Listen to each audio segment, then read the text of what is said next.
Ikinuwento sa News 5 ng mga maingisdang Pinoy kung paano hinarang ng China Coast Guard ang pagsagip sa kanila ng Philippine Coast Guard matapos sumabog ang makina ng kanilang bangka sa Panatag Shoal. Inalmahan naman yan ng China sa baygit na nag-alok pa nga raw sila ng tulong. Nasa frontline ng balitang yan si Gio Robles. Nahirap ang kalooban ko ngayon pag nakikita ko po siyang ganyan. Humahagulgol na humarap sa News 5 ang asawa ng isa sa mga mangingisda na nasabugan ng makina ng kanilang bangka sa Panatag Shoal nitong Sabado. Hindi raw matingnan ni Marley ang kanyang asawa na si Rolando Lumapas sa tindi ng sinapit nito. Halos malapnos ang buong katawan ni Rolando. Kasalukuyan siyang nasa ICU o Intensive Care Unit ng James Gordon Hospital sa Olongapo. Kasama ang isa pang mangingisdang si Freddy Ligaspi na napuruhan din sa pagsabog. Ayon sa mga doktor, nagtamo ng second-degree burn ang mga biktima. Naka-isolate sila para maiwasan ang impeksyon. Ang ina ni Freddy, hindi raw makapaniwala sa sinapit ng anak. Tila bumalik daw ang bangungot ng namatay noon sa laot ang isang kapatid ni Freddy. Masakit na masakit po talaga pa ang sabi ko po. Sana wag na po sanang mangyari, mapangalawahan.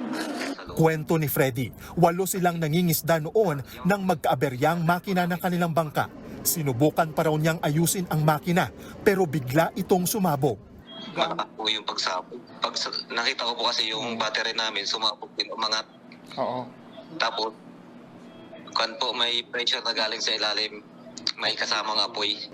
Sumaklolo naman ang BRP Sindangan ng Philippine Coast Guard. Pero bago makarating sa kinaroroonan ng mga mangingisda, tinangkaraw itong harangin ng mga barko ng China. Bali, bago makarating yung Philippine Coast Guard natin, hinarangan na po yung barko natin. Medyo kinakabahan sir, baka hindi kami ma-rescue nung time na yun. Ayon sa PCG, nagbaba pa ng rubber boats ang mga Chino. Ikinadismaya naman ni PCG Commandant Admiral Ronnie Hill Gaban ang pinakita ng China. Nitong Hunyo, nang ipatupad ng Beijing ang utos nito sa China Coast Guard na hulihin ang mga naglalayag sa mga teritoryong inaangkin nila sa South China Sea.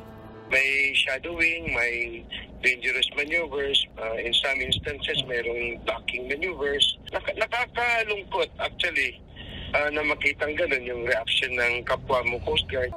Pero sa videong inalabas ng Chinese tabloid na Global Times, pinakita rito na nag-alok pa raw ng tulong ang China Coast Guard para iligtas ang mga Pilipinong mangingisda. 是中国海警310舰 The fishing boat is sinking. Our vessel is organizing rescue operation. Wala pang komentorya ng ating Coast Guard, pero giniit nilang hindi sila magpapatinag at mananatiling profesional. Tayo po yung nasa tama, so wag po tayong matakot. Gawin lang po kung anong kailangan natin gawin upang makapangisda. Sa kabila ng nangyari, wala raw balak tumigil sa pangingisda ang mga biktima, lalo pat alam naman daw nila na teritoryo natin ang karagatan kung saan sila pumapalaot. Nananawagan naman ng tulong ang mga kaanak ng mga biktima, lalo na sa kanilang pagpapagamot at iba pang pangangailangan. Nagbabalita mula sa Frontline, Gio Robles, News 5. Mga kapatid, may Los Baños po. Huwag magpahuli sa mga balita at impormasyong dapat ninyong malaman. Para sa mas malawak na balitaan at diskusyon, mag-follow at mag-subscribe sa social media pages ng News 5.